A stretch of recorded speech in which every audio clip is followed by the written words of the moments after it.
नमस्ते, मैं हूं पूनम गौड़ और आप देख रहे हैं oneworldnews.com की प्रस्तुति उन ग्रहों की बातें। आज के प्रोग्राम में बताऊंगी आज का पंचांग, हर राशि का राशिफल, कहानी किस्से में सुनाऊंगी एक रोचक सी कहानी और आखिर तक मेरे साथ जुड़े रहिएगा। जिनका जन्मदिन है उनका वर्षफल बताऊंगी और साथ में साल भर के उपाय भी। यदि आपने अभी तक मेरे चैनल को सब्सक्राइब नहीं किया है तो सब्सक्राइब कर लीजिए, बेल का आइकॉन दबा दीजिए। इससे आपको लेटेस्ट वीडियोस मिलते रहेंगे। बात करते हैं आज के पंचांग की। आज मंगलवार 26 अगस्त 2025 है। भाद्रपद का महीना चल रहा है। शुक्ल पक्ष की तृतीया तिथि रहेगी दोपहर 1:54 तक और उसके बाद में चतुर्थी। हस्त नक्षत्र रहेगा पूर्ण रात्रि। साध्य योग रहेगा दोपहर 12:09 तक और उसके बाद में शुभ योग। 1.5 घंटे के लिए राहु काल रहेगा दोपहर 3 बजे से शाम 4:30 बजे तक। रवि योग रहेगा अहोरात्रि। दिशाशूल रहेगा उत्तर। आज हरतालिका तीज है। आज कहानी किस्से में रोचक सी कहानी सुनाऊंगी। बात करते हैं राशिफल की। मैं यहाँ बता देती हूँ कि मैं राशिफल चंद्र राशि से या नाम अक्षर से बताऊंगी। मेष राशि, आज आप अपने घर का विस्तार करने का विचार कर सकते हैं या सोच सकते हैं, उसमें कुछ रेनोवेशन कर सकते हैं। प्रॉपर्टी डीलर्स, वाहन क्रय के लोगों के लिए, खाद्य से जुड़े व्यवसाय वालों के लिए दिन लाभकारी रहेगा। वृषभ राशि, कला के क्षेत्र के विद्यार्थियों के लिए दिन बहुत अच्छा रहेगा। ट्रांसफर ऑर्डर में कुछ बदलाव आ सकते हैं। मिथुन राशि, सोना, प्रॉपर्टी या वाहन खरीदने का मन बना सकते हैं। कोई महंगा उपहार माँ को देने से एक नई खुशी का संचार रहेगा। वाणी से सुख और शांति मिलेगी। बात करते हैं कर्क राशि की। बहुत आत्मविश्वास के साथ आप अपने विचारों को कार्यान्वित करेंगे। किसी भी क्रॉसिंग पर या पीपल के पेड़ के नीचे खड़े होते टाइम बहुत ध्यान से खड़े हों। किसी ऐसी वैसी चीज को न छुएं। भौतिक आपदा से बचे रहें। सिंह राशि, गुप्त गतिविधियों से लाभ होता दिख रहा है। दाईं आंख में कुछ प्रॉब्लम हो सकती है। कन्या राशि की बात करेंगे। आज आप अपने बारे में सोचेंगे। किस्मत आपका साथ दे रही है। सफलता और प्राप्ति के साथ साथ खुशी भी मिलेगी। तुला राशि, ऑफिस में कार्यभार जरूरत से ज्यादा रह सकता है। एक दूसरा कमाई का साधन जुटाने का स्वर्णिम अवसर हाथ लग सकता है। इसे आप गुप्त रखना चाहें तो रख सकते हैं। वृश्चिक राशि, उच्च अधिकारियों से अच्छे संपर्क बनेंगे। समाज सेवा के कार्यों में दिन बीतेगा। विदेश यात्रा के मौके हाथ आ सकते हैं। विदेश से संबंध रखने वाले, रिसर्च या उच्च शिक्षा के विद्यार्थियों के लिए दिन अच्छा जाएगा। धनु राशि, आज का दिन समस्याओं से घिरा हो सकता है। धन हानि के भी योग बनते हैं। इस सब से बचने के लिए ओम श्राम श्रीम श्रौं सह चंद्रमसे नमः मंत्र का 108 बार जप करें या फिर माँ की सेवा कर उनका आशीर्वाद लें। मकर राशि की बात करते हैं। मन चाहे व्यक्तियों से मुलाकात हो सकती है। आज आप अपने जीवन साथी का चुनाव कर सकते हैं। आज समाज में सबको मान आदर दे करके एक टीम की तरह से काम करना पसंद करेंगे आप। बात करते हैं कुंभ राशि की। जिनका कोर्ट केस चल रहा है उसमें कुछ विशेष ना होकर के अगली डेट मिल सकती है। किसी समाज सेवा के कार्य में व्यस्त रह सकते हैं। आखिर में बात करते हैं मीन राशि की। धर्म के कार्यों में रुचि बढ़ेगी और आप किसी धार्मिक यात्रा पर भी जा सकते हैं।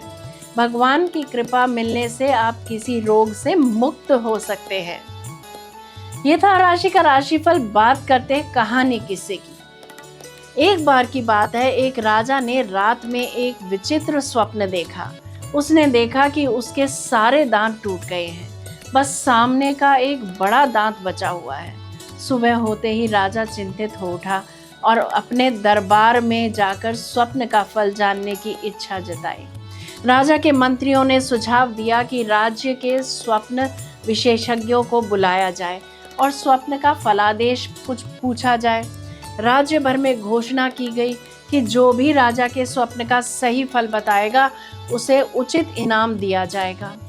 कई विद्वान दरबार में आ गए, लेकिन कोई भी राजा को संतुष्ट नहीं कर सका।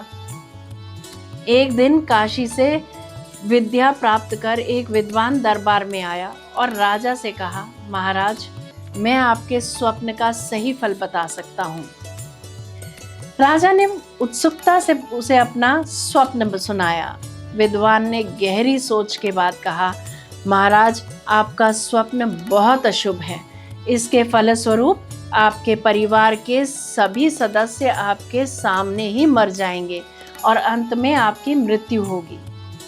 राजा यह सुनकर क्रोधित हो गया और विद्वान को तुरंत जेल में डालने का आदेश दिया। अगले दिन एक साधारण व्यक्ति दरबार में आया और राजा से कहा, महाराज, कृपया मुझे अपना स्वप्न बताएं, मैं उसका फल जानने की कोशिश करूंगा। राजा ने पुनः अपना स्वप्न सुनाया। व्यक्ति ने थोड़ी देर सोचने के बाद कहा, महाराज, यह स्वप्न बहुत शुभ है। इसका अर्थ है कि हम सभी प्रजाजन पर ईश्वर की विशेष कृपा है कि आप जैसे धर्मात्मा, पुण्यात्मा और प्रजापालक राजा को दीर्घायु दी है।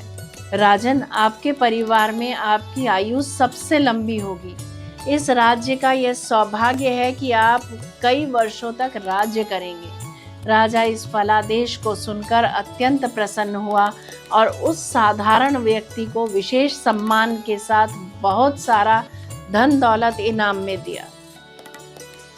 यद्यपि दोनों ही व्यक्तियों ने स्वप्न का एक ही फलादेश दिया था, लेकिन पहले व्यक्ति को बंदी बनाकर जेल में डाल दिया गया, जबकि दूसरे को सम्मानित किया गया। क्यों?